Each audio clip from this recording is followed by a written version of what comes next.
Hello students, welcome back to my channel. Today we are going to study class 7 chapter 1 tracing changes through a thousand years part 2. Part 1 में हमने बताया था कि previous video अगर आपने देखा होगा हमारा, तो उसमें हमने बताया था कि किस तरह से हमें 1000 ईयर्स का स्टडी करनी है, क्योंकि 1000 ईयर्स 6th क्लास में हमने क्या पढ़ा था, एंशिएंट हिस्ट्री पढ़ी थी। अब क्लास 7 में हम मेडाइवल हिस्ट्री पढ़ रहे हैं और उसमें अब हमें ये देखना है, उसके मैं कुछ पॉइंट्स आपको पहले प्रीवियसली बता चुकी थी कि किस तरह से फ्रेंच कार्टोग्राफर आया और उसने मैप को हमारे सामने रखा, और या उसके पहले अल इदरिसी आया था तो उसने मैप जो रखा था वो उल्टा उसने बना दिया था।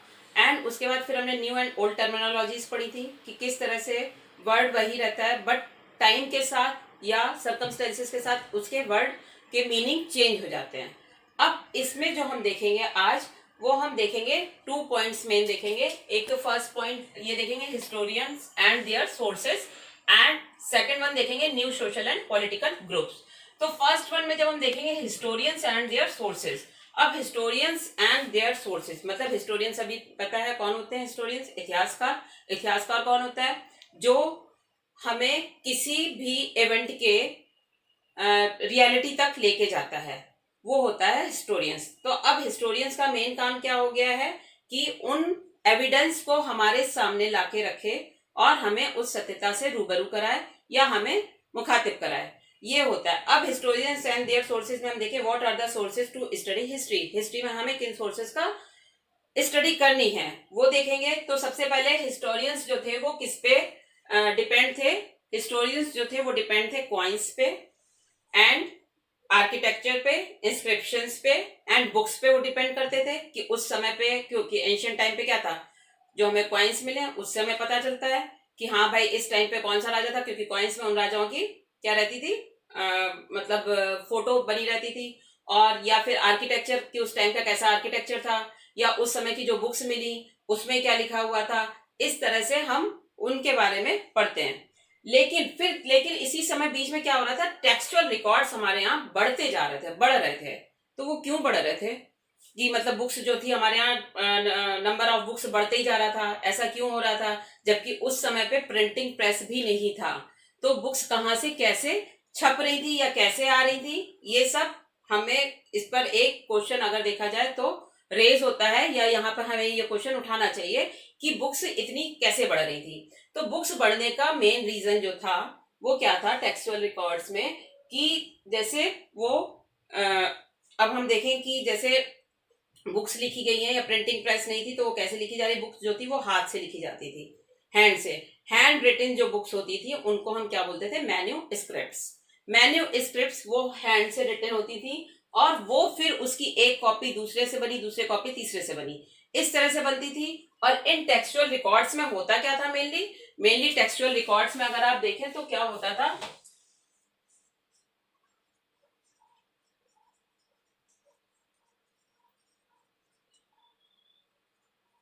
मेनली इसमें किंग्स के बारे में लिखा होता था, मतलब जो किंग्स ने अच्छे काम किए हैं उनके बारे में लिखा होता था, या जुडिशियली रिकॉर्ड होते थे उस टाइम पे, क्योंकि ये लिखने वाले कौन होते थे, जो लिखने वाले जो होते थे वो राजा के दरबार में ही रहते थे, तो राजा की प्रशस्तियां लिखते थे, और जुडिशियली रिकॉर्ड्स होते थे ये लिखते थे। अब हैंड रिटन से जो लिखा जा रहा उसको हमने मैन्यूस्क्रिप्ट्स बोला। और अब ये जो थे हमने कहा से एंशिएंट टाइम पीरियड लिया और वहां पे मैन्यूस्क्रिप्ट्स में सारी चीजें हमें बताई गई। अब लेकिन अगर हम देखें कि ये लिखने वाला है कौन, यानी कि स्क्राइब्स कौन है, तो स्क्राइब्स लिखने वाला एक इंसान ही है, वो इंसान लिखकर हमें बता रहा है।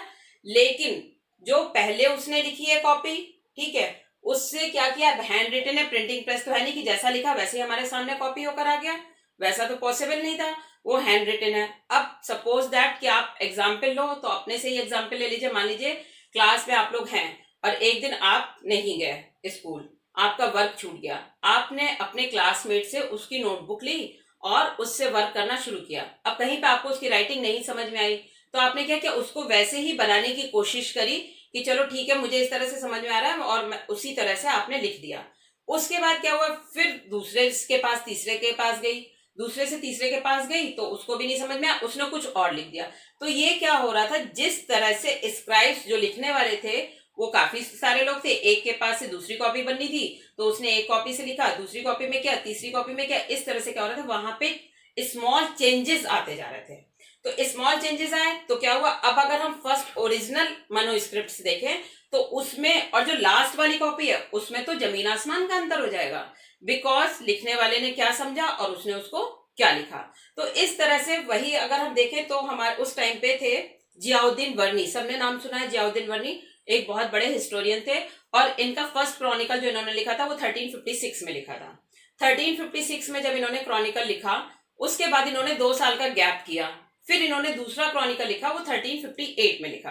अब जो 1356 में लिखा, ठीक है, और उसके बाद फिर 2 साल का गैप, तो उस समय क्या हुआ, चेंज आ गया 2 साल का, वो टाइम चेंज आ गया। प्लस क्या है, अगर हम अपने से एग्जाम्पल लें तो हमारी राइटिंग भी धीरे धीरे चेंज होती है, हमारी एक सी राइटिंग नहीं रहती है, कभी हमारी राइटिंग अलग होती है। मान लीजिए आप जैसे अभी 7th में है, तो अगर आप अपना 5th का या 6th की राइटिंग देखेंगे तो आपको खुद आश्चर्य होगा कि अरे अच्छा ये मेरी राइटिंग है, आप खुद ही नहीं पहचान पाओगे। तो उसी तरह से जियाउद्दीन बर्नी ने 2 लिखे थे, लेकिन हिस्टोरियंस ने उनको क्या समझा, हिस्टोरियन ने समझा कि ये दोनों अलग अलग बुक हैं, जबकि उन्होंने एक ही क्रॉनिकल उन्होंने समझ लिया, जबकि उसमें जियाउद्दीन वर्नी ने पहले 1356 में लिखी और दूसरी उन्होंने लिखी 1358 में। तो इस तरह से जियाउद्दीन वर्नी या हिस्टोरियंस बहुत मेहनत करते हैं, तब कहीं जाके हमारे सामने अपने साक्ष्यों को या एविडेंस को हमारे सामने रखते हैं, तब हम उस पर चलकर आगे चलकर स्टडी करते हैं। तो ये हमारे हो गए हिस्टोरिकल एंड देयर सोर्सेज। अब अगर हम सेकंड चीज देखें तो वो सेकंड पॉइंट हमारा आएगा new social and political group. अब new social and political groups में क्या है, नेचुरल सी बात है कि भाई चेंजेस आ रहे हैं, ठीक है, आप एंशिएंट से मिडाइवल में पहुंच गए हैं। और दूसरी चीज क्या है कि जब चेंज आता है, कहा गया है ना कि प्रकृति परिवर्तन जो है वो प्रकृति का नियम है, या जहां पे चेंजेस होते हैं वहां पे डेवलपमेंट ज्यादा होता है। तो वही हम अगर चाहे आज के कॉन्सेप्ट में देखें, चाहे हम पहले के प्रीवियसली कॉन्सेप्ट में देखें, तो जहां चेंजेस आ रहे हैं वहां पे क्या है, डेवलपमेंट भी है। अब आप खुद अपने से एग्जाम्पल ले लीजिए, अभी क्या है, लॉकडाउन चल रहा है, ठीक है, और आप लोगों को सारी फैसिलिटीज अवेलेबल हैं कि आप अपनी पढ़ाई घर बैठकर कर पा रहे हो। हमारे टाइम पे ये सारी चीजें अवेलेबल नहीं थी, तो वो क्या हुआ, टाइम के साथ जिस तरह से टेक्नोलॉजी डेवलप होती गई उस तरह से चेंजेस आ रहे हैं। तो उसी तरह से हमारे यहाँ पे भी चेंजेस आना शुरू हो गए थे। New social and political group में चेंजेस किस तरह से आ रहे थे, सबसे पहले आ गया था पर्शियन व्हील आया, एंड स्पिनिंग व्हील आया, एंड क्या आया, फायर आर्म्स आया।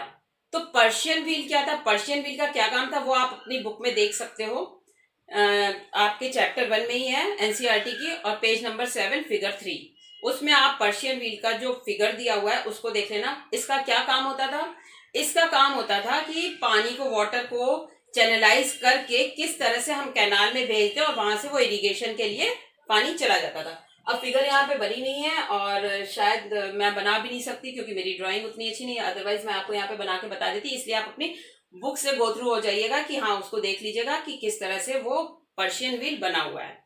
तो ये हमने देखा। अब इसके बाद इरिगेशन की हमें फैसिलिटीज अवेलेबल हो गई, उसके बाद आता है स्पिनिंग व्हील्स। अब स्पिनिंग व्हील्स क्या है, ये कपड़े बुनने का काम करता है, यानी कि चरखा, ठीक है, तो ये कपड़े बुनने का काम करता है, ये भी हमारे यहाँ आ गया। तो ये भी एक क्या हुआ, चेंज आया, क्योंकि पहले हम लोग कैसे थे, उसके बाद कैसे धीरे धीरे हम डेवलपमेंट की तरफ बढ़ रहे हैं, तो ये भी चेंजेस आया। फायर आर्म्स आई, तो वो किस लिए आई, पहले लोग फाइटिंग करते थे तो तलवारों से फाइटिंग करते थे, लेकिन अब ये हमारे लिए एक अचीवमेंट था। तो जब इन सब के बाद अब क्या हुआ, धीरे धीरे करके क्या हो रहा था, यहाँ पे फायर आर्म्स आ गया, ये 3 हमारे आ गए। पर्शियन व्हील्स मैं शॉर्ट में लिख दे रही हूं,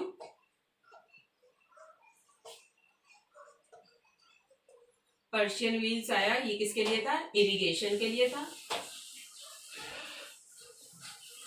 फिर स्पिनिंग व्हील आया, ये किसके लिए था, वीविंग के लिए था।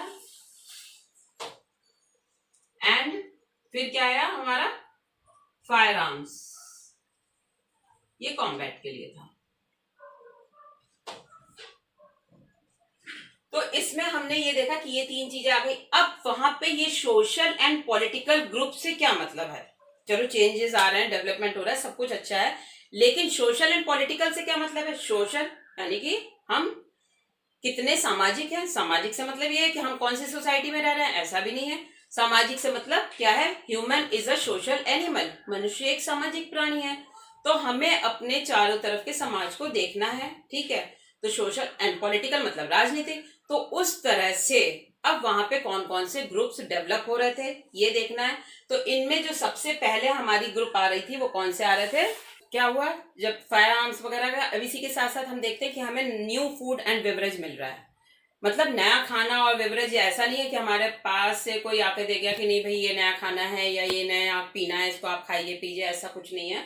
जबकि मतलब कहने का सेंस ये है, यहाँ पे न्यू न्यू क्रॉप्स आ रही थी। क्रॉप्स में कौन कौन सी क्रॉप्स थी? Potato, corn, chilli, tea and coffee. Tea and coffee beverage के लिए हो गया, ठीक है। पोटैटो, कॉर्न, चिली, ये सब क्या है हमारे यहाँ क्रॉप्स इसकी होने लगी थी। तो यानी कि ये सारी नई नई चीजें हमें मिलने लगी थी और हम इसको चाय पीने के शौकीन हो गए थे, और आज तो हम बहुत ज्यादा हैं। और इन सब का डेवलपमेंट हो रहा था, कहीं पे चाइना में हो रहा था, कहीं अमेरिका में, इस तरह के डेवलपमेंट हो रहे थे या डिस्कवरी इनकी हो रही थी। ये सारी चीजें कैसी थी?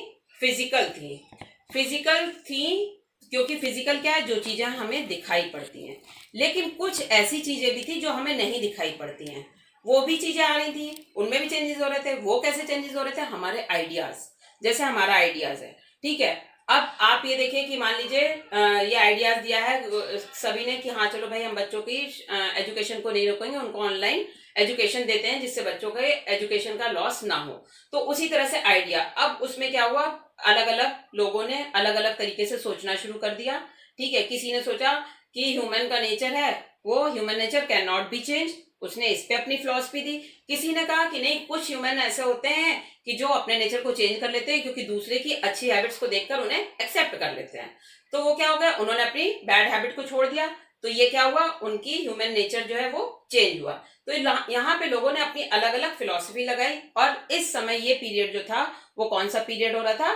मोबिलिटी का, मतलब मूवमेंट हो रहा था लोगों का। लोगों का मूवमेंट कैसे हो रहा था? लोग वाग जो थे वो अपने अचीवमेंट को लेने के लिए या अपॉर्चुनिटीज को अचीव करने के लिए आगे बढ़ रहे थे या इधर उधर मूव कर रहे थे। अब इसी में नए नए ग्रुप इमर्ज होकर आने लगे थे हमारे सामने। और नए ग्रुप में सबसे पहला जो ग्रुप आया था, one group of people who become important in this period, वो कौन से थे? राजपूत। राजपूत यानी कि अब हम देखें ये राजपूत वर्ड आया कहां से? तो राजा प्लस पुत्र, इससे हमने बनाया। अब राजा प्लस पुत्र से ये हो गया कि लोग, मतलब डेफिनेटली यही मीनिंग निकल रहा है कि राजा का पुत्र, तो राजपूत। लेकिन क्या हुआ, राजपूत का टर्म्स यूज किया जाने लगा। और किस सेंस में किया जाने लगा?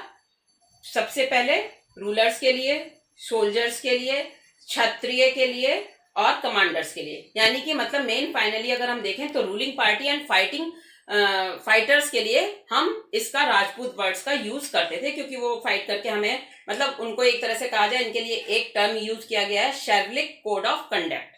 ये क्या है? ये एक यूरोपियन कंसेप्ट है और इसमें शेवलिक का जो मीनिंग है वो क्या होता है? स्पेसिफिक क्वालिटी की, किसी व्यक्ति के अंदर कौन सी स्पेसिफिक, कौन सा विशिष्ट, कौन सा विशेष गुण है उस आदमी के अंदर, हमें ये देखते हैं। तो राजपूतों की शौर्य गाथाएं सबको पता है, लोक कथाएं भी उनके लिए हुई हैं। तो इस तरह से राजपूत के लिए वो टर्म यूज किया गया और यहाँ पे राजपूत जो थे वो इमर्ज होकर आ गए थे। और साथ में धीरे धीरे और भी ग्रुप्स इमर्ज हो रहे थे, मराठास, सिख, जाट, एंड लास्ट में जो आया था ग्रुप वो कौन सा था? कायस्थ। अब ये कायस्थ ग्रुप कहां से आया था? याद करिए, अभी हमने आपको बताया था स्क्राइब्स। स्क्राइब्स कौन थे? जो हमारे मेन्यू स्क्रिप्ट्स की लिखते थे, हाथ से लिखते थे उनको, ठीक है, उनकी कॉपी करके लिखते थे। तो ये वो थे, उनको इस वर्ड में हमने डाल दिया कायस्थ में। अब यहाँ पे आपको समझ में आ गया होगा, ठीक है। अब हम नेक्स्ट वीडियो में मिलेंगे किसके साथ? Emergence of जातीज। अब जातीज कैसे यहाँ पे इमर्ज हुई उनके बारे में पढ़ेंगे। Thank you, bye bye, have a nice day.